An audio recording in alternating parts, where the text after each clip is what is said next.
You're listening to the Smart Nonprofit Masterclass with me, Jose Gomez, founder and CEO of nonprofitwebsites.com and Net Ministry.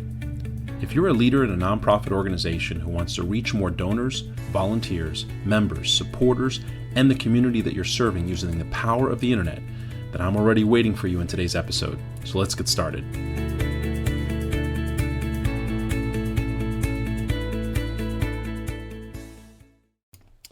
Hello and welcome to another episode of the Smart Nonprofit Masterclass. Today it's going to be a very intensive session as we go through the basic nonprofit website structure. This particular podcast is a really important one as it lays out the blueprint of what we recommend at nonprofit websites, and I personally recommend as the basis and the foundation for any nonprofit website.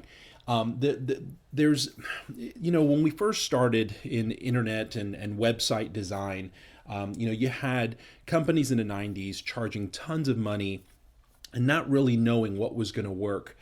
Through the 90s, we saw those prices surge. We saw the .com and the .bomb, when the bubble burst, happen, and then we started in this age of website builders in the early 2000s. As a matter of fact, that's about when I started Net Ministry back in 2001. And the idea was to people were creating technologies that allowed the common person to build their own websites using the principles that were being used, the ideas that were being used by professional web designers, and then doing some of the technicals behind the scenes that were normally very expensive, a bit too expensive for most nonprofit organizations or startup businesses.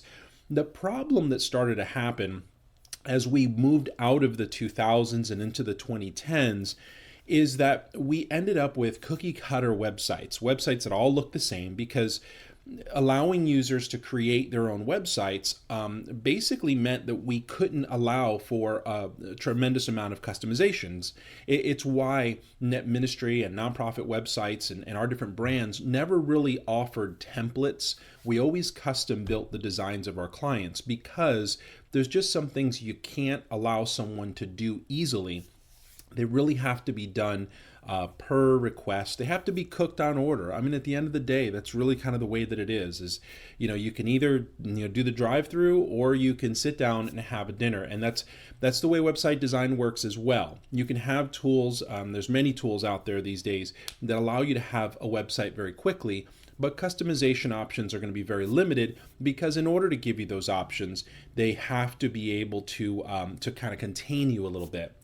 The problem with all of this is that it put the executive director, the ministry leader, the pastor, the nonprofit executive, the leader, or the volunteer that was put in charge of the website, it put them now in a designer's chair instead of a strategist type of chair. It basically demoted them from a visionary to now a technician.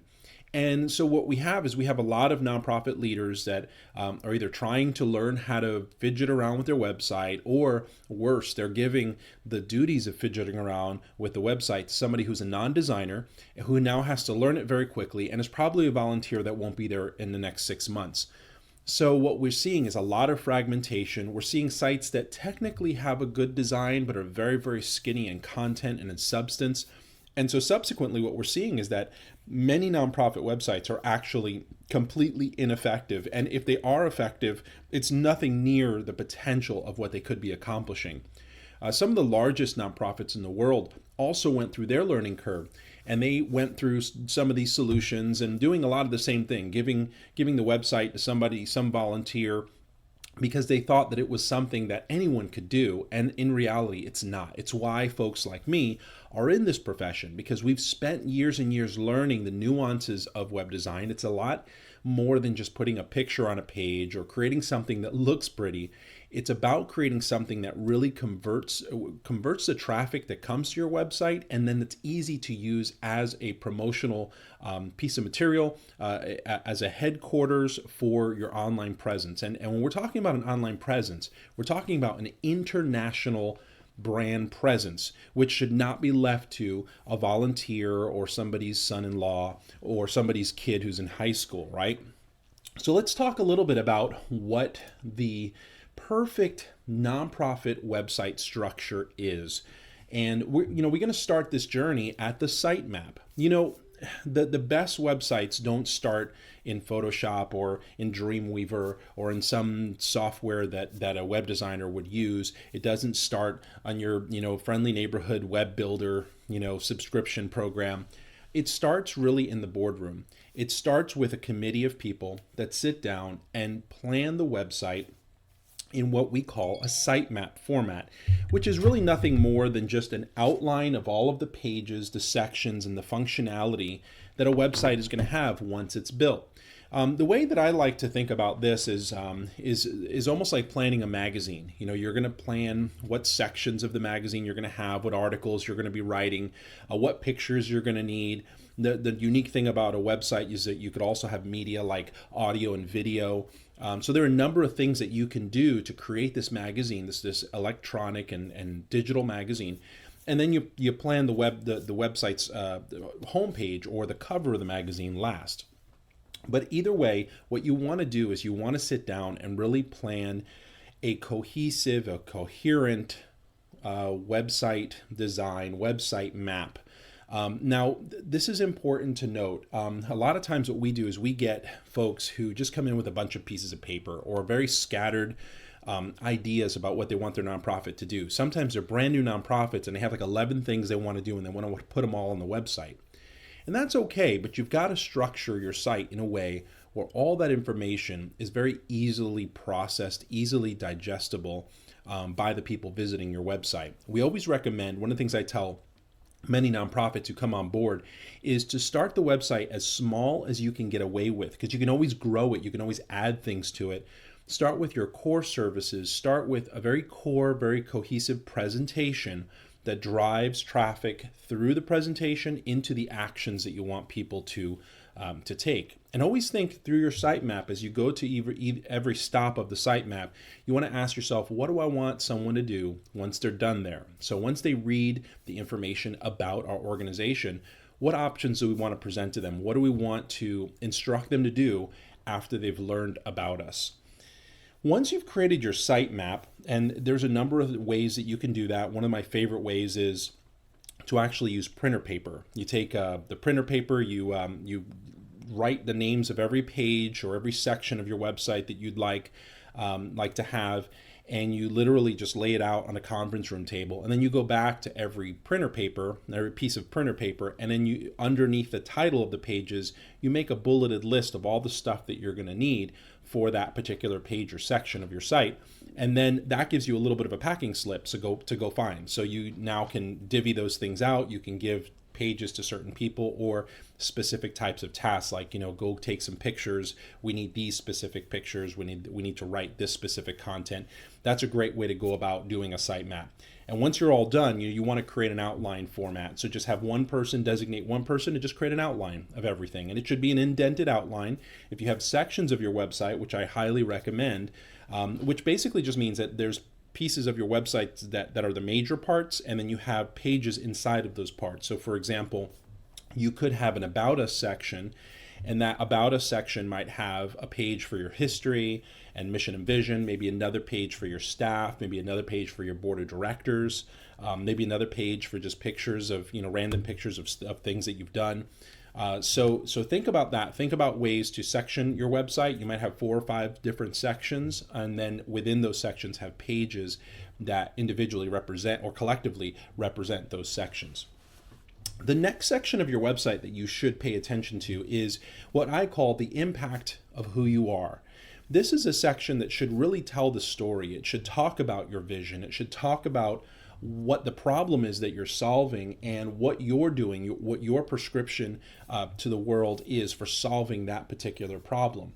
Now, this is a section. It's not just a page. You want to really create an argument. You want to tell the story. You want to talk about who's involved it's your tap dance here. This is where you really talk about the ethos of your organization, and you do it in a way that's very subjective. It's very one-sided. It's just dripping with just passion and love for what you do, and a real passion to solve a problem. So that's the first part of it, and that impact of who you are. I mean, we should have pictures, video. We should have easily digestible content, written content that you've sectioned off. So if you have a long group of paragraphs, you create titles to each paragraph or every 2 or 3 paragraphs to let folks be able to scan the content very easily. But this is the place where you literally put everything that you have, just everything you have to say about your organization. And it's okay, you can be long-winded, you can tell them everything that you could possibly think of, but make sure that you section it off properly and you structure your presentation in a way that makes it fun and easy to read. And again, do not be objective and clinical about what you're doing. Make sure that you are presenting an argument. Think about your About Us section as like a file in a court case, and you want to prove that you are worthy of donor funds, you're worthy of volunteer efforts, and you're worthy of being given a chance to make a difference in your community and the world. The next section that I want to address is the partner acknowledgments. This is an important area where you talk about your volunteers, you talk about the progress that they've made, you talk about your donors and major sponsors as well. This section here, if you don't have any currently have any supporters, it's an area that's kind of optional. But once you start getting those donors, supporters, volunteers, you get folks that are really your raving fans, you want to make sure that you celebrate them and you reward them by giving them some placement on your website and just thanking them in general. Part of the nonprofit culture involves being grateful, and it involves being reciprocating attention and reciprocating, passion and effort. I really truly advocate for a partner acknowledgement section where you can really celebrate those people that help you win. The next section that I want to talk about is the ways of getting involved. This is a hugely important part of your website because of the fact that it is your kind of ending to your presentation. So if we're talking about who you are in your impact area, the impact of who you are area, or the About Us area, as many people call it, then you want to end that presentation with some kind of argument that says, so do these things in order to get involved, with links to your Getting Involved area. Now, in the Get Involved area, it isn't just about soliciting donations. This is where a lot of organizations get it wrong. As a matter of fact, I see a lot of churches get this wrong. They don't realize that there's so many ways to get involved with the organization above and beyond the donation. And a lot of times we get kind of stuck on that, but it's kind of like asking somebody to marry you without even really truly meeting them. So what we want to do is we want to kind of date a little bit, right? We want to get people involved. We want to get people to subscribe to something. We want to get people to join some type of a group or come to an event. And we want to give them something that's very risk-free, and it's their way of getting involved. Not everyone can donate today. Not everyone can volunteer today. Not everyone can come to a Sunday service or to come to your next fundraising banquet. Not everyone can do the specific things that you're asking them to do, but if you give them an option and you give them as many options as possible, they might find 1 or 2 things that they actually can do. So make sure that your ways of getting involved area includes different ways of getting involved and easy to follow instructions for taking action right now. You don't want to make it difficult. Guys, you just don't want to provide information and say, so email us. You want to enable them to do it now. You want them to fill out a form. You want them to sign up, register. If you need to take payment, you want to take it right there and then. When they're on your website is the time to convert them. At the very least, get their information so that you can follow up. And follow-up is a huge thing when it comes to making relationships online. A lot of folks go to websites. A lot of folks stop by websites. A lot of folks even fill out forms and then completely disappear on you. So imagine what happens if you don't have the follow-up there and you're just putting an email address for them to email. They'll just never do it. So make sure that you got phone numbers very prominent, website forms very prominent, and reasons for filling those things out very much as the spear to the presentation. The next section that you want to make sure you have is what I call latest, greatest, and newest. Latest, greatest, and newest is all the stuff that that makes your nonprofit visible and makes it visible as an organization that's actually on the move. People love nonprofits that are on the move. So creating this section of your website, it shows visitors that your nonprofit is active and it's involved in the community, which is incredibly important. There's so many nonprofit websites that look like the nonprofit doesn't exist anymore. If they do, they're certainly not updating anything. There's no information there since 5 years ago, and a lot of it is because it's so difficult. Your organization is moving at such a fast pace, right? Some of you guys have organizations that every day, I mean, you're just doing new things. And it is hard to keep your website up to date, but there are some ways, some strategies that you can use to keep the information very up to date, making it very simple for you to update things. Please don't use Facebook and Twitter and Instagram as your main source of updates, because you are limiting your audience. More people can visit your website than visit your profiles. Even if you've got tens of thousands of followers on Facebook, only a percentage of them will see those posts. So it's incredibly important that you use social media to drive them back to your website. You can share your content to social media, but you drive them back to your website so they can sign up for lists. Your list is your most important asset on your website. They can also do other things such as get involved right now. You can create calls to action out of the news that you're creating. Put your press releases on your website. If you can blog and you can write content that helps people without them needing to be involved, that would be great. That creates shareable content that you can do. You can also do a podcast, just like I'm doing here, to share information, statistics, and your overall progress as a nonprofit. So latest, greatest, newest, incredibly important. And this is the section, really the only section that you'll be updating on a regular basis. If you do this right, guys, the other parts of your website only have to be reviewed every maybe quarter, half a year. For some of it, only once a year. But the latest, greatest, newest area, like that has your events, your blogs, your press releases, that's the moving part of your website. That's the part that you focus on updating as you're doing things for the community and as you're generating announcements for things that are up and coming. Now, the last little section that I want to talk about is the cover of the magazine, the homepage. And notice I left that to the end. This is really consistent with the way that I consult clients. It paints a picture of a homepage as kind of like this cover of a magazine. If you think about a homepage, kind of like you're in the shopping, you're in the supermarket, and you're in line, and you see the newsstand. And the newsstand has a bunch of magazines, and the cover, they usually find some type of an attractive and compelling image, and it's surrounded with headlines of articles that are inside of the magazine. Because what do they want you to do? They want you to open the magazine and read it. They want you to buy the magazine so you can open it up and read it based on what they're telling you on that cover. And that's what a good homepage does. A good homepage is meant, its intent is to get people off of the homepage. The intent of a homepage is not to wow people. It's not to make them just, drool over the amazing animation that you spent thousands of dollars on, or, look at how wonderful your brand looks. It's intended to get people into your website. The fact of the matter is that if a user does not make a decision that the information that's presented to them is interesting enough to click on, within 3 to 6 seconds, they will leave your website. So make sure that you design your homepage with that in mind. We're enticing people to click. We're not trying to impress them. And this is a huge mistake that many nonprofits make. I'm going to take just a moment to kind of slap some people in the hand. Guys, no one cares about your homepage sliders, your animations. As a matter of fact, sliders have been found to actually be counterproductive. Most people hate them. They never get past the second or third slide. They just want something compelling and something simple to use.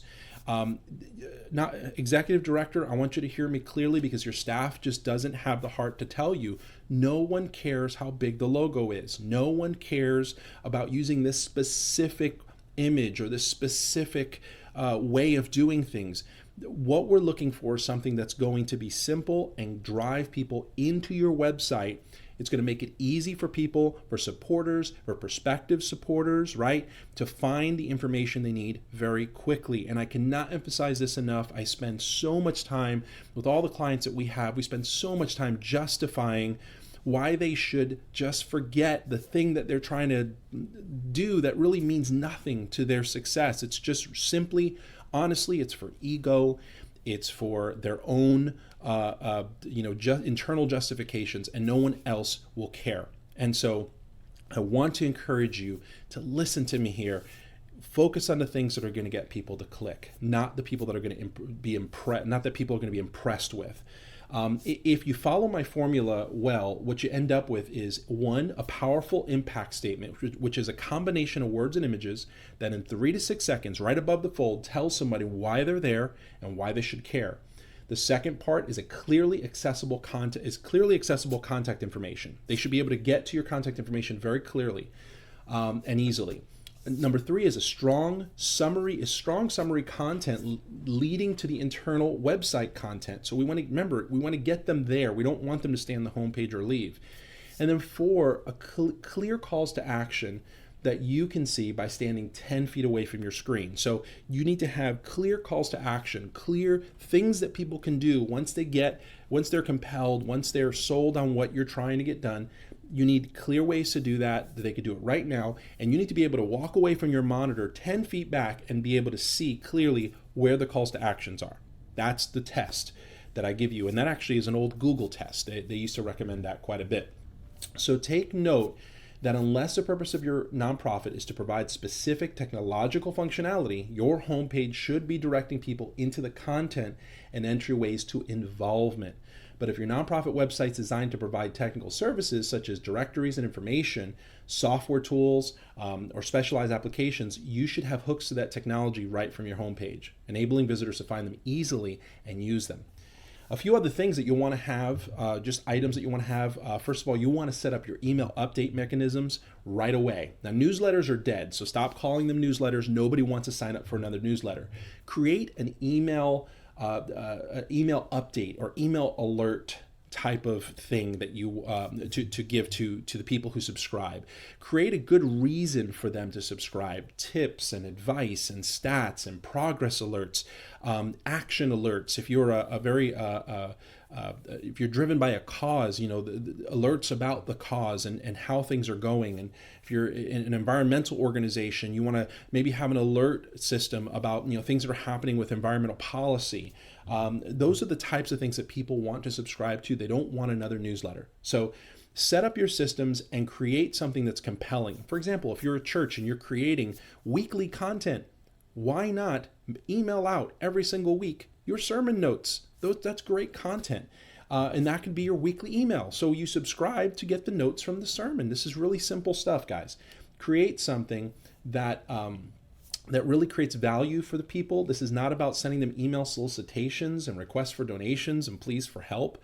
Those are things that you could do once people understand the value of your organization and once you've led them to your website and created a compelling argument. You also want to make sure that you have social media links. Now, social media, one of the biggest disappointing moments I experience with modern nonprofits is their over-reliance on social media. Facebook, Twitter, Instagram, the rest of these sites provide a great place to plan awareness, to build awareness and to build your brand, but they do little to drive involvement without the right strategy for that type of engagement. So make sure that you're using social media, you're sending people out to social media to get them to see some of the things that you're doing through social media, but don't use that as a substitute for what you're doing on your website. And then finally, make sure you have some policies and terms, like privacy policies, terms of usage, refund policies, those types of things. Make sure that you've got that clearly posted on your website. Listen, guys, a properly constructed website will outperform any razzle-dazzle homepage flying animation. Make sure that you've got the right substance to your site, and I guarantee that you're going to be able to drive the right level of engagement, donations, subscribers, volunteers. I mean, you're really going to kill it out there. I thank you so much for sticking with me here through this podcast. podcast. I hope I provided some real value to you. Give me some feedback. Send me an email over to jgomez@nonprofitwebsites.com, or jump over to our Facebook group. It's a free group that I've got. It's called the Nonprofit Leader Insiders, and you can actually look it up on Facebook. You can just go to Facebook, search, and go to Nonprofit Leader Insiders, and you'll find our Facebook group there. You can just request to join and join that group. I'm in there most days answering questions, and you can share with other nonprofit leaders as well. And as always, you can go to nonprofitwebsites.com. I've got a bunch of resources there that are absolutely free. Take a look at what we've got. We hope that you are being blessed with this information, that it's really helping you, and if there's ever an opportunity to serve you, we stand ready. Have a wonderful day.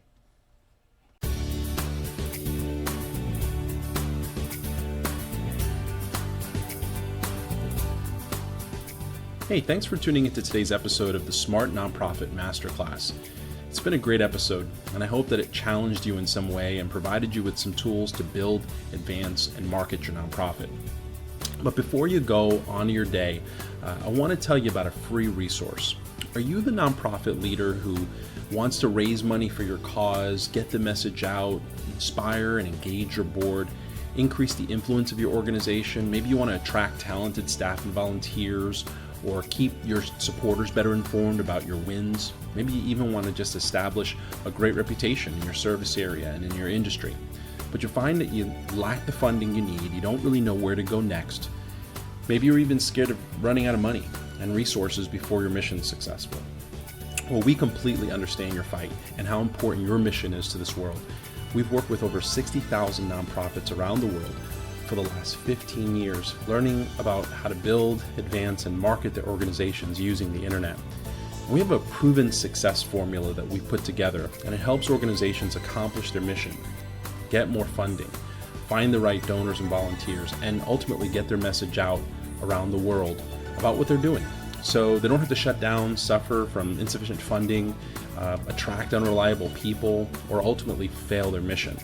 We've got a free checklist for each phase of our formula, which we lovingly call BAM, and they're available right now at nonprofitwebsites.com. So go download what thousands of other nonprofits have already started using to become the organization that they've always really strived to be. And it's 100% free, so you can't lose.